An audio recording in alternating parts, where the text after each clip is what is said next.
The war was over. Captain Logan Hart returned to the human colony on Varnus 9, a dusty outpost world near the galactic edge. The people there cheered for him. He had helped defend them from alien raiders, brave, smart, and strong. The governor of the colony even called him a hero. Logan didn't feel like one. He had seen too much. Friends lost, cities burned. He wanted rest, not praise. But the colony had planned a special reward for him. The large courtyard was full of people. Soldiers stood tall, children waved flags, loud music played as the governor stepped onto the platform. "Captain Hart," the governor shouted, smiling wide, "for your courage in battle, we offer you a personal gift, a symbol of your victory." A side gate opened. 2 guards walked in, dragging someone behind them. It was a girl. She looked young, maybe Logan's age, maybe younger. Her skin was pale with a slight golden shimmer. Her long white hair was tied roughly behind her. She wore a simple thin dress, torn and dusty. Around her neck was a glowing metal collar with blinking blue lights. She didn't speak. She didn't look up. She just stood there, silent, still, like a trained animal. The crowd clapped loudly. Some whistled. Someone shouted, "Show her off." "Captain?" Logan stood frozen. His eyes narrowed. "Who is she?" he asked. The governor laughed. "A captured Valari, one of the aliens we defeated. Very rare, smart, obedient, harmless now. A perfect companion, yes?" Logan looked at the girl. Again, her hands were tied. Her eyes were fixed on the ground. He stepped closer. Slowly. "Look at me," he said gently. Her eyes rose. Big, glowing silver eyes met his. They were not empty, not mindless. They were terrified. Logan turned sharply to the governor. "She's not a gift, she's a person." The governor waved him off. "Come now, Captain, we all deserve something for what we've lost. Her kind is bred for service. She won't fight. You can teach her tricks if you want." Logan clenched his fists, but this wasn't the time or place to start a fight. He gave a tight nod. "Fine, I'll take her." The crowd cheered again. They thought he had accepted the gift. But his jaw was tight with anger. Later that night, Logan sat alone in his quarters. The alien girl sat quietly in the corner, still wearing the collar, arms wrapped around her knees. She hadn't spoken a word since they arrived. He placed a food tray near her. "Eat." She didn't move. "I'm not going to hurt you," he said. Still, she didn't speak. Logan sighed and looked at the collar. It had no buttons, no latch. Probably locked by remote. He walked over to his desk and pulled out a scanner. After a few minutes of searching, he found the frequency. The collar gave off small shocks when the wearer disobeyed orders. A disgusting control device. With careful hands, he disabled the signal. The collar's lights faded. He stepped toward her. She flinched. "I'm taking it off," he said softly. He reached forward and unlatched the collar. It dropped to the floor with a soft clink. The girl gasped. Her body shook and tears filled her eyes. She stared at the collar, then at him, and then she did something he never expected. She leaned forward and hugged him, tightly, desperately. Logan froze in shock. She buried her face into his chest, her arms trembling. She whispered something he couldn't understand. It sounded like a name, a memory. He slowly raised his arms and held her back. "You're safe now," he whispered. "I'm not like them." For the first time, she spoke a clear word in broken English. "Free?" He nodded. "Yes, free." She pulled back slowly and touched her own chest. "Name, say, Sayalari." Logan smiled faintly. "Sayalari. Okay, my name's Logan." She looked at him, confused but smiled a little. That night, Logan didn't sleep much. He kept thinking about the look in her eyes. Not many had noticed, but he did. That wasn't the look of a pet or a trophy. That was the look of someone who had been caged for too long and had almost forgotten what freedom felt like. The sun rose slowly over the colony on Varnus 9, casting long golden shadows across the metal buildings. Inside a small room, Captain Logan Hart sat at a desk, watching the alien girl, Sailari, as she gently touched the collar he had removed the night before. It lay beside her on the floor, quiet and dead. She didn't wear fear on her face this morning. Not like before, but she was still cautious. Her eyes followed every movement Logan made. He offered her a small translator chip. "Put this near your ear," he said, keeping his voice calm. She stared at the device, unsure. "It's okay," he said, smiling softly. "It helps you understand me." Slowly, she took it with shaking fingers and clipped it behind her ear. A tiny beep sounded and the light blinked green. Logan nodded. "Can you hear me now?" Sailari blinked, surprised. "Yes. The words are clearer." He sat across from her, lowering his voice. "Tell me the truth. Where are you from?" She hesitated. Her fingers touched her chest gently. "My home is called Lirasvel. Green skies, crystal trees, warm air. We lived in peace." Logan listened quietly. "They came," she continued, her voice thin. "They said we were dangerous, that our minds were too open, that we share emotions, touch minds." "You mean telepathy?" Logan asked. "Not just thoughts, feelings, pain, love. We feel others as our own." They didn't understand. "So they feared us." She pointed at the collar. "They made us into property, pets, tools. I was taken when the sky turned red. They burned the trees." Logan's jaw tightened. "They told us your kind started the war." Her eyes filled with sadness. "We never started it, we just didn't bow fast enough." Logan stood up and paced slowly. He had fought aliens before, some violent, some cruel. But Sailari, she didn't even raise her voice. She flinched at loud noises. She looked at him like a lost child, not a warrior. And yet, people had clapped when she was handed over like an animal. He looked at her again. She was carefully folding the edge of the blanket he had given her, smoothing the wrinkles again and again. She wasn't just nervous. She was trying to be perfect, to not make mistakes, like someone punished often for small errors. "You don't have to be afraid here," Logan said. She didn't answer, but her hands slowed. He sat down beside her, not too close. "Did they ever let you speak before?" Sailari shook her head. "I was taught, speak only when asked, walk only when told, smile when they watch." "You remember who did it?" She nodded. "Traitors, then soldiers, then here." Logan's stomach turned. All this time people had smiled and laughed, thinking they were showing off a prize. But Sailari was someone's daughter, someone who had friends, dreams, a home. And now she sat in a dusty colony, learning freedom from a man, with blood on his boots. Later that day, Logan walked through the base. Whispers followed him. There goes the captain, protecting his alien toy. He's soft. The war's changed him. Should have just kept her collared. He ignored them. He entered the mess hall, grabbed 2 trays of food and returned. To his quarters, Sailari was sitting cross-legged on the floor. When she saw the food, she backed away slightly. "It's okay," he said gently. "You don't have to earn it. You don't have to ask. Just eat." She took the tray with slow, careful hands. After one bite, her eyes lit up. "Good?" he asked. She nodded quickly. "Very." As she ate, Logan looked at the collar again. He picked it up and studied it closely. A small label on the back caught his eye. "Property of Sector 12 Processing. Asset ID 7283V. Asset. Not person. Not even a name." He looked back at Sailari. "Why didn't you run away when I took it off?" he asked. She looked down. "I didn't know if I could.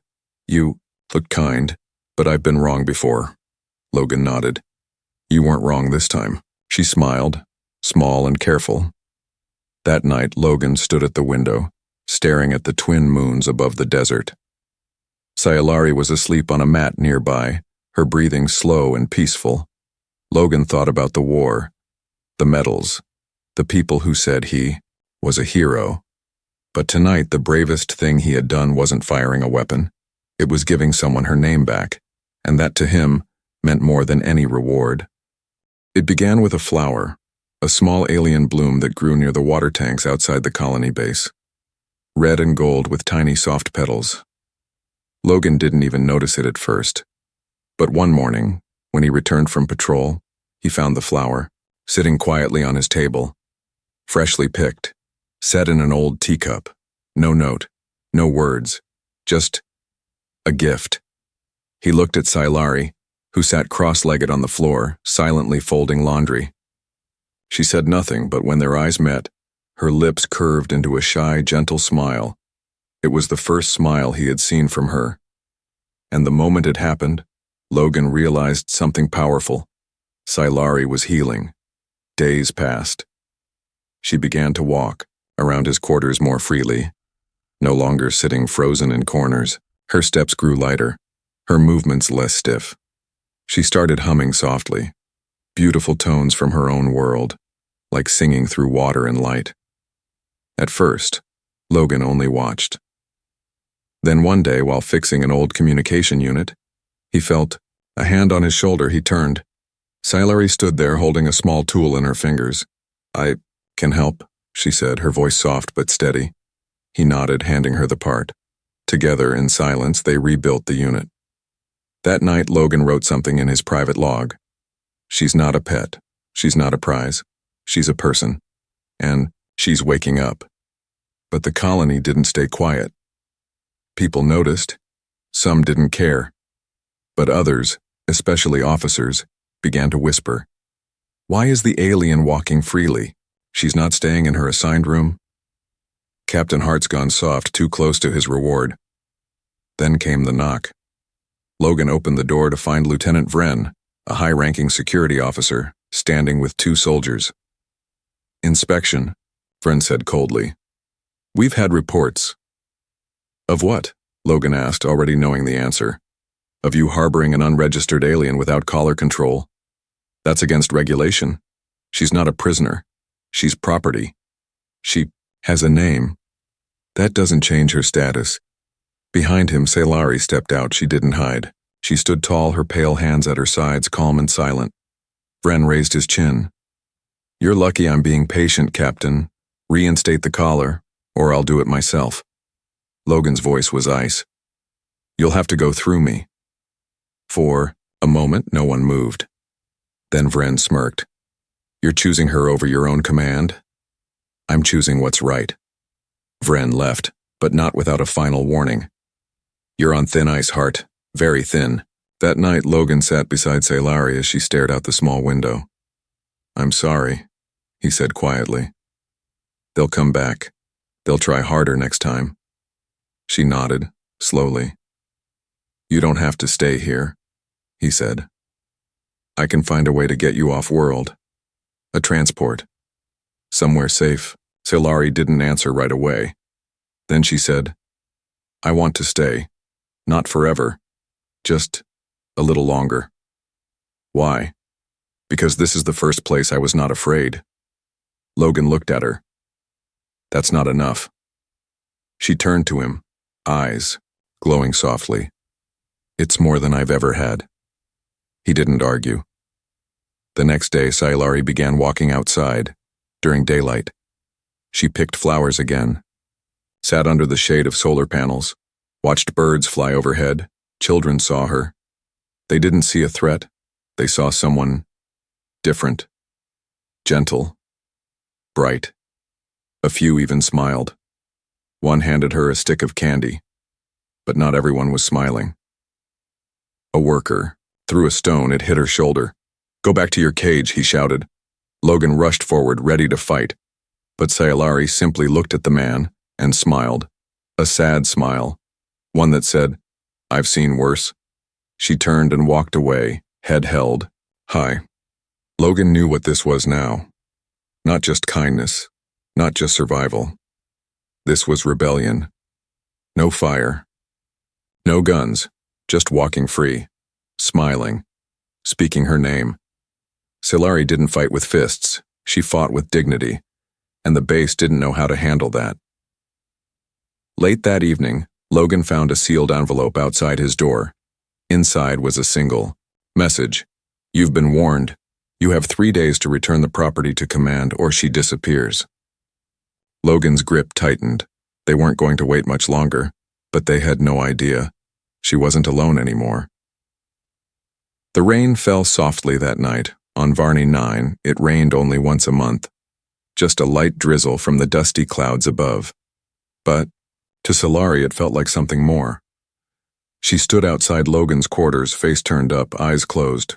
Her pale skin shimmered under the droplets like starlight. Logan watched her from the doorway. "You okay?" he asked. She nodded slowly. "Rain reminds me of my world." He stepped beside her. "You miss it?" She opened her eyes. "I dream of it every night. But I never speak of it, it hurts too much." The rain grew heavier. Logan offered her his jacket. She took it gently, wrapping it around her small shoulders. They walked back inside together, and for the first time, she said the words on her own. "Do you want to see it?" Logan blinked. "Your world?" She nodded. "Not a picture, not a story, a memory, a real one." He hesitated. "How?" "Our kind. We don't just feel emotions. We can share them. Show them." She held out her hand. "Touch me," she said softly. "Only if you're ready." He looked into her glowing silver eyes, then took her hand. It hit him like a wave. Warm wind. The scent of sweet flowers. Crystals growing from trees. Purple clouds rolling across green skies. He stood on a cliff. No. He felt as if he stood there. But he was also in her body. Looking out, breathing in. Children laughed nearby. She ran through tall grass, her bare feet touching light. Her family waited by a round glass house. They smiled, hugged her. The world was peace, pure and unbroken. Then, flames. The sky cracked. Red lights appeared. Ships tore through the clouds. Screams. She was pulled from her mother's arms. Her father shouted. Her siblings vanished in the smoke. A shock collar was slapped onto her neck. A translator forced into her ear. Her name was erased from the files. "Asset 7283V, she cried. But no one answered. She was thrown into cages, sold, trained, beaten when she disobeyed, punished when she cried, told to kneel, to smile, to serve. Don't speak unless spoken to. Eyes down. You're not a person. You're a gift." And through it all, a single phrase echoed in her mind. "One day someone will see me again." Logan let go. He stumbled back, eyes wide, chest tight. He had seen war, death, cruelty, but never like that. Never through someone else's heart. Silari stood quietly, breathing hard. Her eyes wet. "I'm sorry," she whispered. "I should not have shown so much." He shook his head slowly. "No. I needed to see it." For the first time, he understood why she never raised her voice, why she stepped lightly, why she smiled, like it might be her last. She had been broken not just in body but in soul, and still she stood. "You said your world was peaceful," he said. "Why didn't you fight back?" She looked down. "We were taught that hearts heal more than weapons, but they used that against us, called us soft, weak." Logan's voice was low. "They were wrong." She blinked. "You survived all of that," he said. "And you still believe in kindness. That's not weakness." She didn't answer, but her hand reached out, just lightly, resting against his arm. A small connection. A silent, "Thank you." Later, Logan sat at his desk digging through old war files. He typed in a hidden keyword Silari had whispered, "Lumari Treaty Break." The file existed, but it was erased from public records. Still, one document survived. A report by a soldier who witnessed the first betrayal.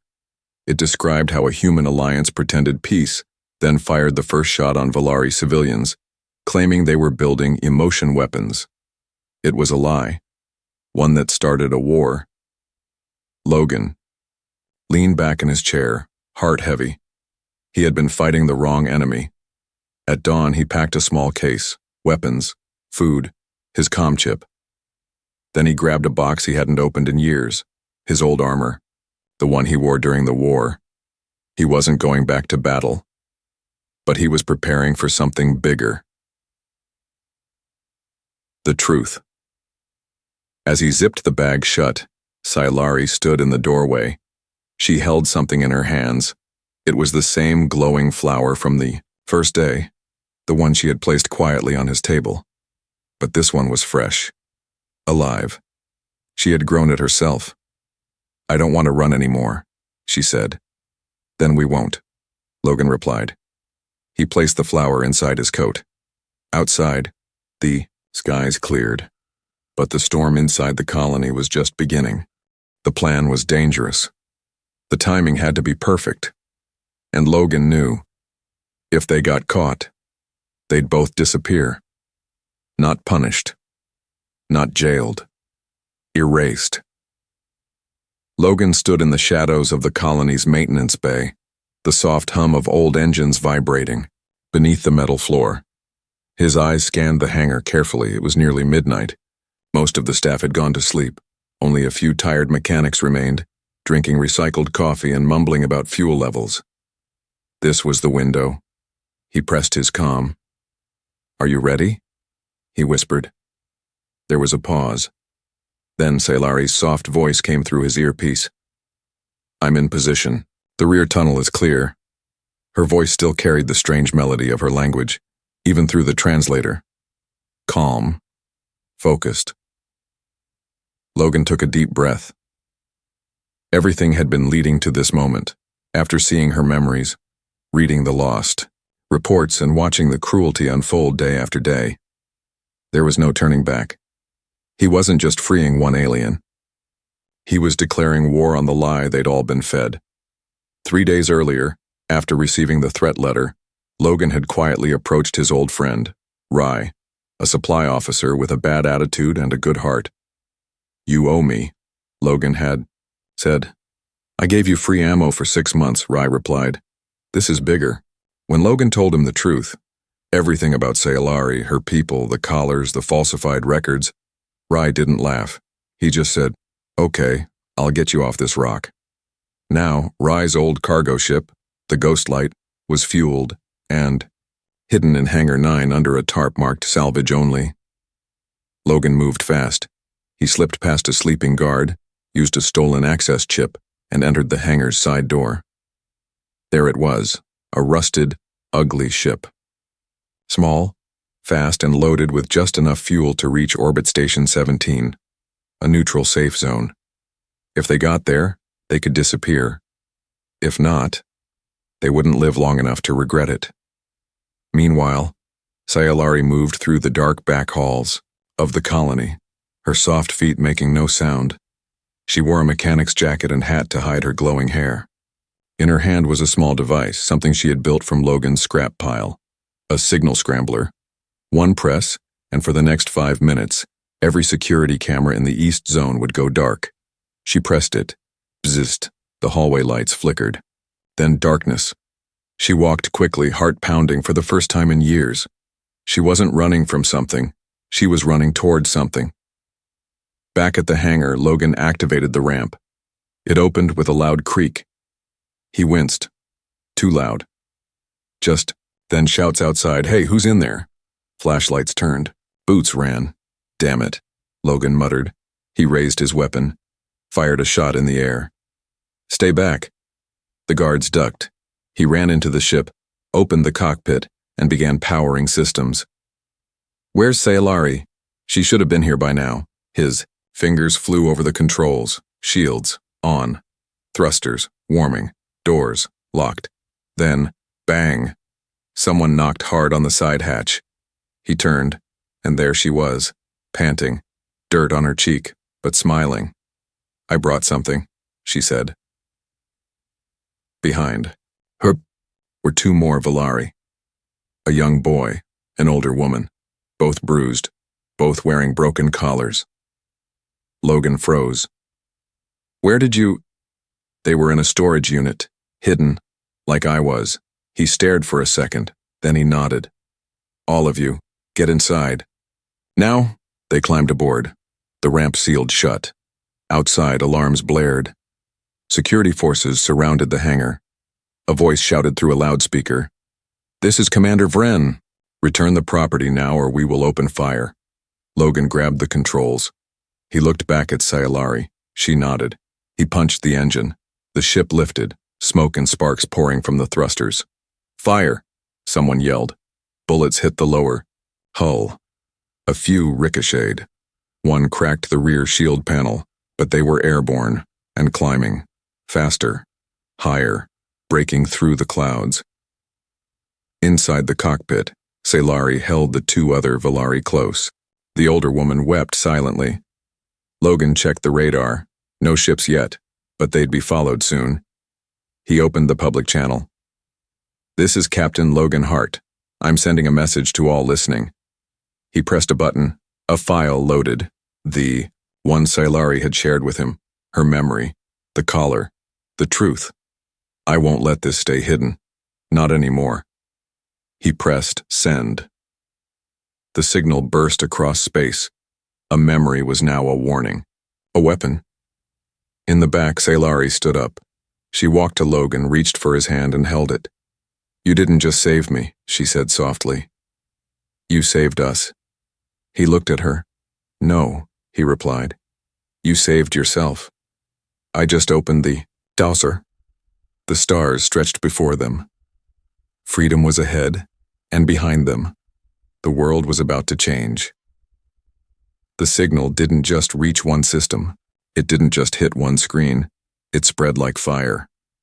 Within hours, Sayalari's face, calm, glowing, and filled with pain, was playing on colony walls, freighter screens, spaceport terminals, and military bunkers. We are not pets. We are not gifts. We are people. And she said it all with no hate, no rage, just truth. Inside Orbit Station 17, Logan stood near the comm tower, arms crossed. The broadcast had just gone live. He watched from behind the scenes as the truth was finally out. Sayalari stood on a small platform, a soft blue light shining behind her. Her silver-white hair was brushed neatly. The collar, now broken, lay in a glass case beside her. The camera was still rolling. Her voice was soft, but it reached across the stars. They told you we were dangerous, that we needed collars, that we couldn't think or feel like you do. But I remember my family, my friends, the moment they were taken. And I remember being handed to a man in a crowd as if I were a trophy. That man, Captain Logan Hart, did something no one else did. He looked at me, and he asked me for my name. She paused. Then she said clearly, My name is Sayalari, and I forgive you. On dozens of worlds, people watched in silence. Some were moved. Some were ashamed, some were angry. In the upper levels of Varnus 9, Commander Vren slammed a cup against the wall. Shut it down, cut the feeds, scramble the files. But it was too late. By the time his text tried, the message had already been copied, shared, backed up, and translated into over 100 languages. The galaxy had seen her. He couldn't erase her anymore. Back. On the station, Logan watched as a crowd formed. People, humans, aliens, hybrids, all gathering, whispering her name. Sayalari stepped down from the platform and walked to him. They heard me, she said quietly. They did, Logan replied. Now we wait. For what? For the ones who won't like it. They didn't have to wait long. Within 12 hours, 3 bounty alerts were issued.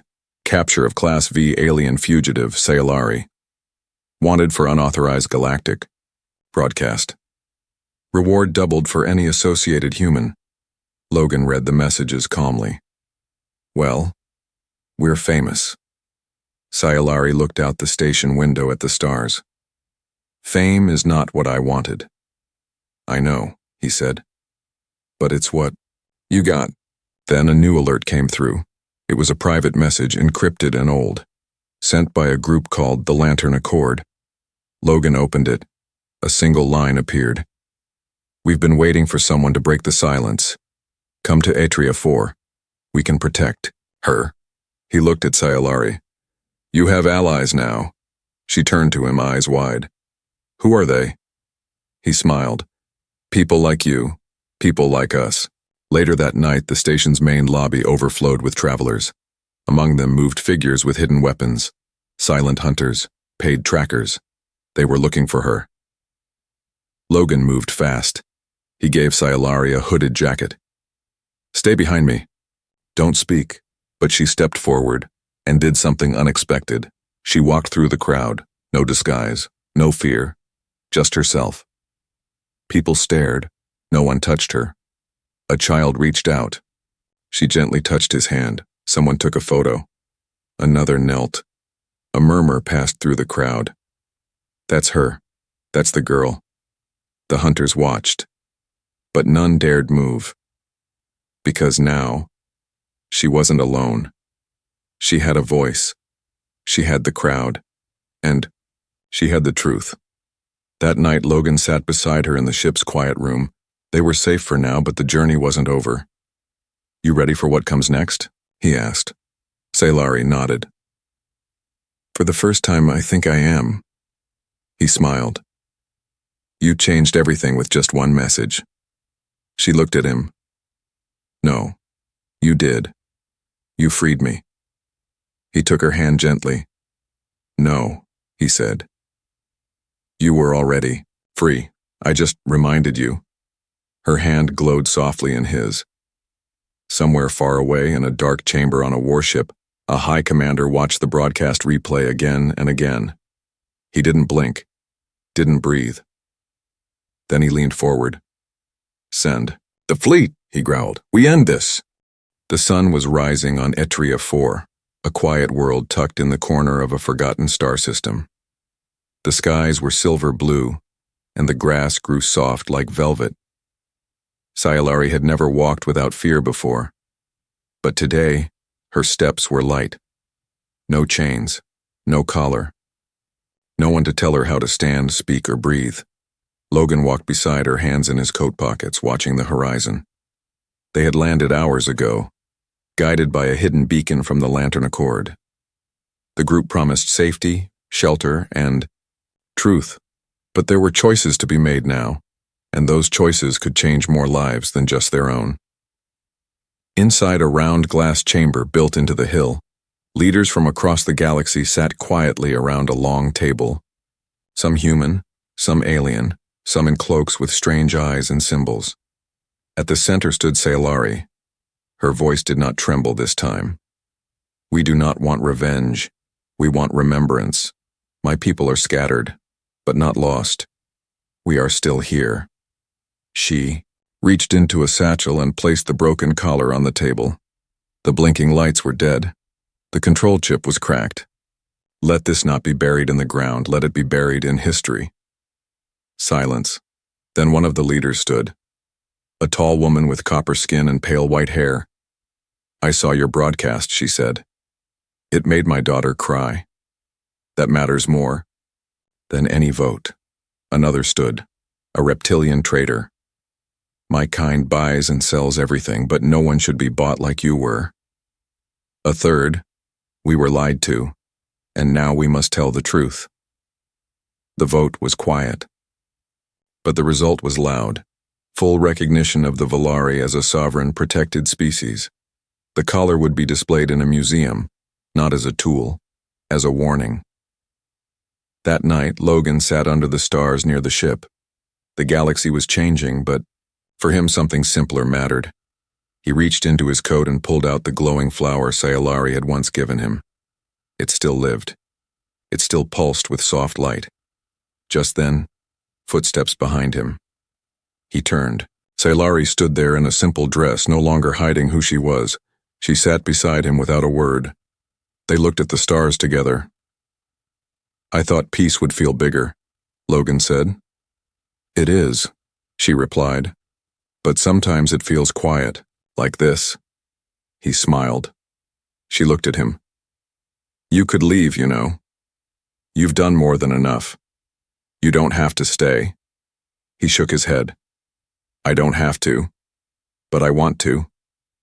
Sci-Fi was quiet for a moment. Then she did something she hadn't done since the first night they met. She leaned forward and hugged him, but this time it wasn't a hug of fear or relief. It was a hug of freedom. Warm, complete, without chains, without pain. Logan didn't move at first. Then he held her back, gently, like something precious that no longer needed to be protected, only respected. The next day, the colony, on Varnus 9, received a transmission, one simple message recorded and sent across open channels. This is Sci-Fi. I forgive you, but I will never forget. And now the galaxy won't either. Below the message was an image, her glowing flower, blooming inside the broken collar, a symbol of what had been and what could be. Far away, a command ship sat in silence. The High Commander stared at the screen, lips pressed tight. Too late, he muttered. The story is hers now. He turned away. Behind him, a younger officer smiled softly. Back on, Etria 4, Logan and Sci-Fi stood at the edge of a cliff looking over the hills. In the distance, more Valari were arriving, families reunited, survivors coming out of hiding. Sci-Fi whispered, Do you see them? Logan nodded. They're coming home. She touched her heart. And so am I, as wind swept through the grass. She reached for his hand once more. This time there was no need for words, because now, for the first time in her life, she was not a possession. She was not a story told by others. She was her own beginning.